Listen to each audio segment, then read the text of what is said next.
Visit the Merck Manual.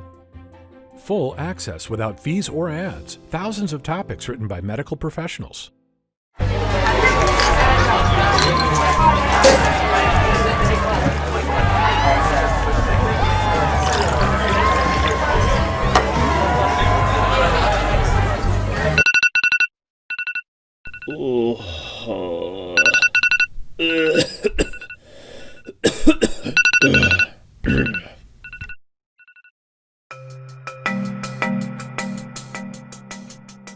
Hello and welcome to the Merck Manual's Medical Myths podcast, where we set the record straight on today's most talked about medical topics and questions. I'm your host, Joe McIntyre, and on this episode we welcome Dr. Rika O'Malley. Dr. O'Malley is an emergency medicine physician at Einstein Medical Center in Philadelphia, and actually in just a few months, she's moving to Grand Strand Hospital in Myrtle Beach, South Carolina. Dr. O'Malley, thanks for coming on the show. Thank you for having me. Now, as an emergency room doctor, we could probably talk to you, Dr. O'Malley, about a whole host of topics. But today, we're going to talk to you about something that affects many of us, hopefully over the age of 21, mostly through our own fault, of course, and that's alcohol hangovers. There are probably more myths surrounding alcohol hangovers and cures than any other ailment out there. I certainly have dealt with my fair share of hangovers, as I'm sure many of our listeners have as well. But Dr. O'Malley, you have a pretty interesting experience, or quite frankly, lack thereof, with hangovers. Tell us a little bit about that. Well, I would love to say that I have plenty of personal experience.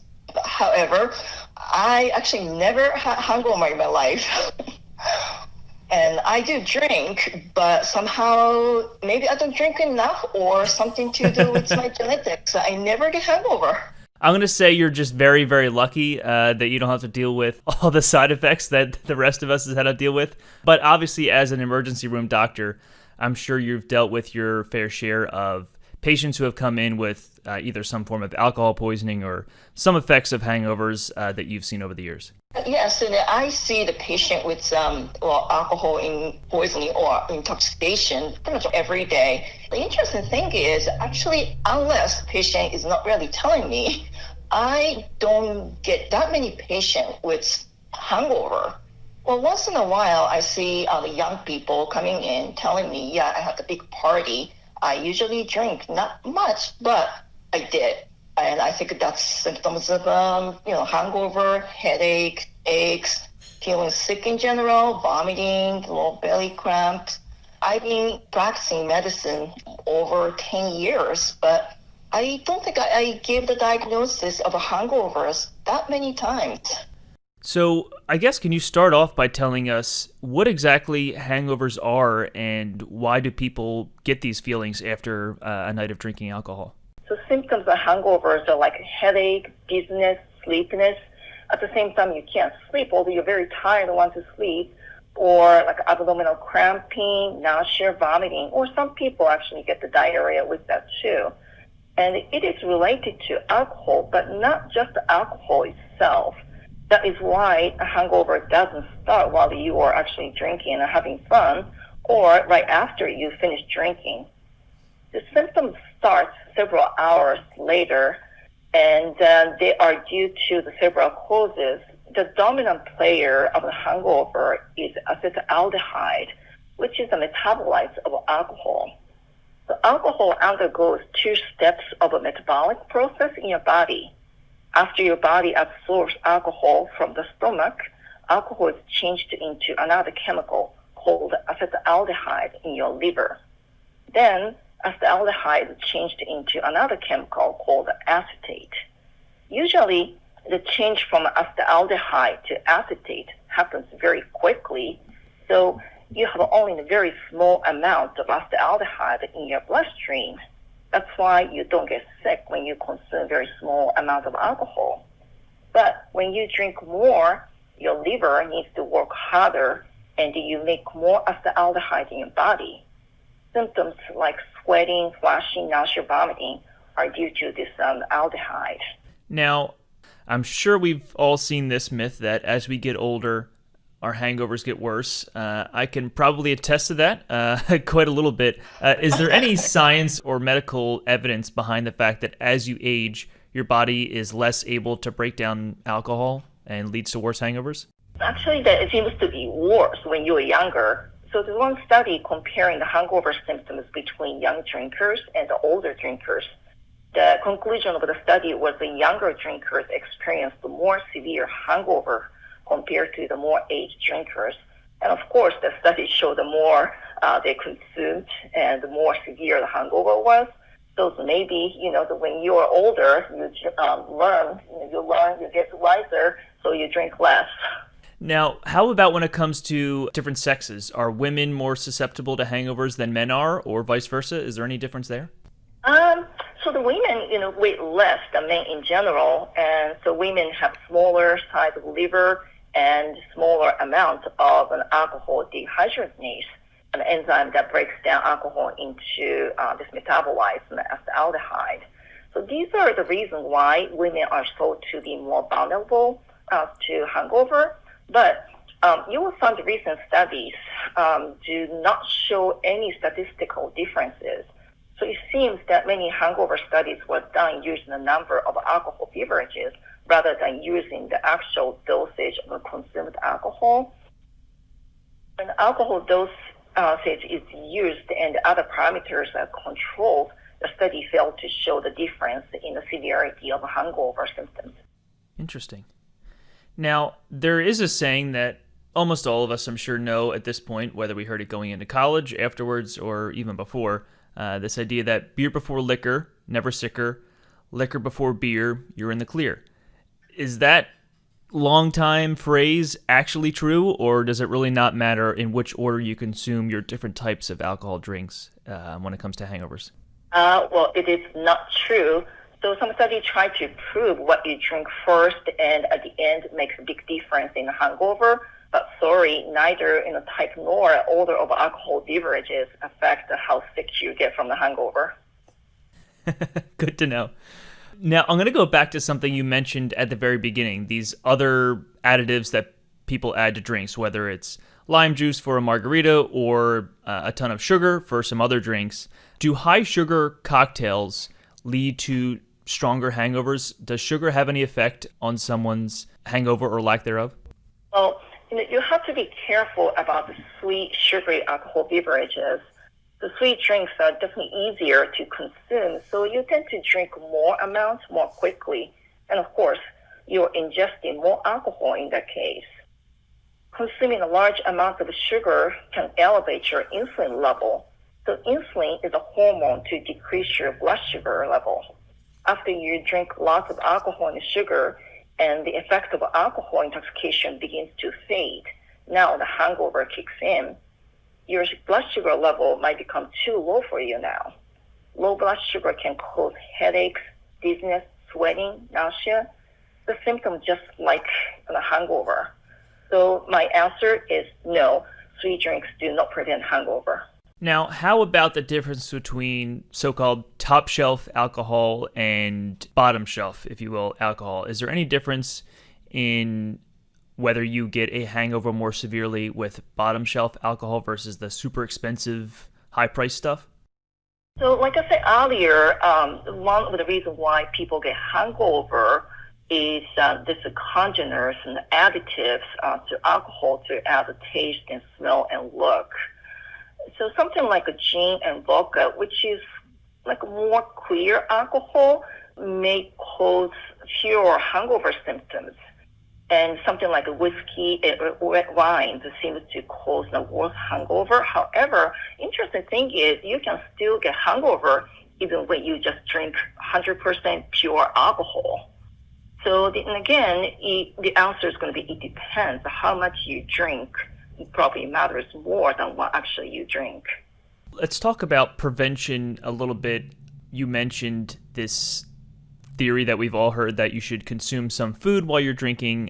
One, because it'll keep you in line a little bit and maybe prevent you from getting a little too tipsy. But also when it comes to preventing hangovers, how about consuming a meal before drinking? Does it actually soak up alcohol? What is the actual effect of eating while you're drinking or eating before you're drinking?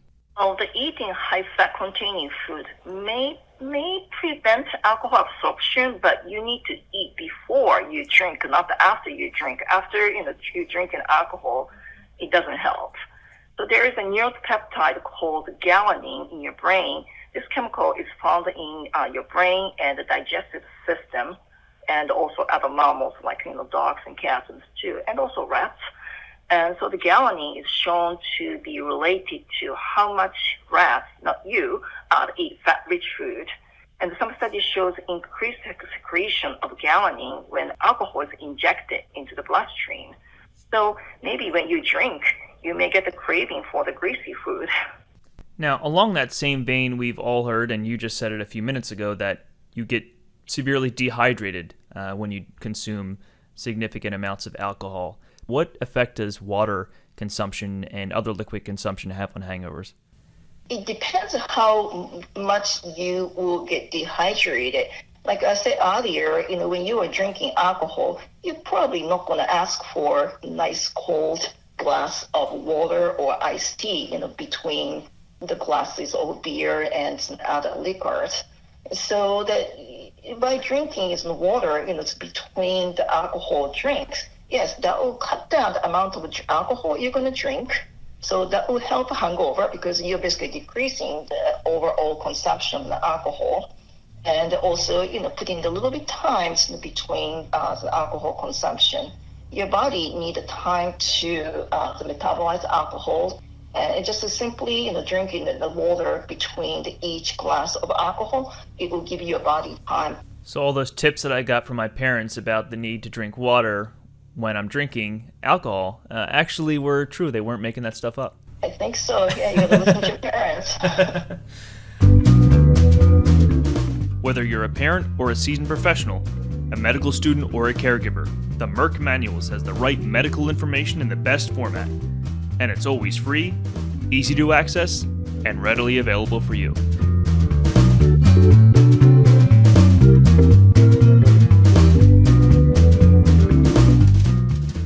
All right, now let's get to what happens the day after. We've already made the mistake of drinking too much alcohol. Is throwing up, vomiting the day after, does that rid your body of alcohol, or does it rid your body of the hangover? What effect does vomiting have on your ability to clear your body of alcohol or clear your body of a hangover? Well, unfortunately, when you put the alcohol in your stomach, it absorbs pretty quickly. So by the time, you wake up next morning, it's all absorbed in your system. And by next morning, it's all metabolized. So it really doesn't help to get rid of alcohol from your body or all the, metabolites that will actually make you feel sick. And the throwing up, that's going to bring all the stomach acid to your esophagus and your throat. That's going to cause burning and discomfort. So honestly, I don't think that's going to help the overall symptoms of hangover. Now, I'm sure a handful of us, myself included, will go out for a night of drinking and then wake up the next morning and either go to brunch or try out the theory of hair of the dog, the fact that if you have some alcohol the next morning, it'll clear your body of all of your pains and all of your issues right away. Is there any scientific evidence behind the hair of the dog theory that you should have a Bloody Mary or a mimosa the day after to help with your hangover? So this hair of the dog method came from two theories. One is because of the methanol, which is one of the congeners in alcohol. The methanol is a toxic alcohol. It looks like and smells like consumable alcohol, but methanol is not intended to drink.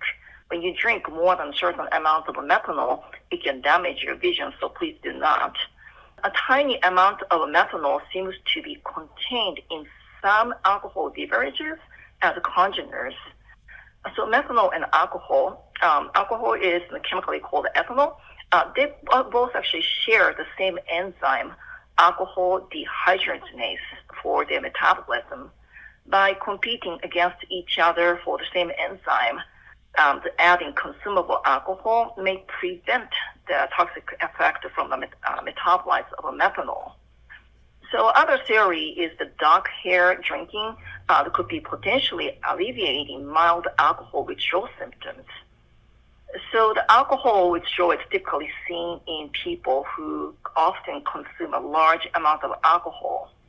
If you regularly drink, your body gets used to having alcohol all the time, and alcohol has a sedative effect.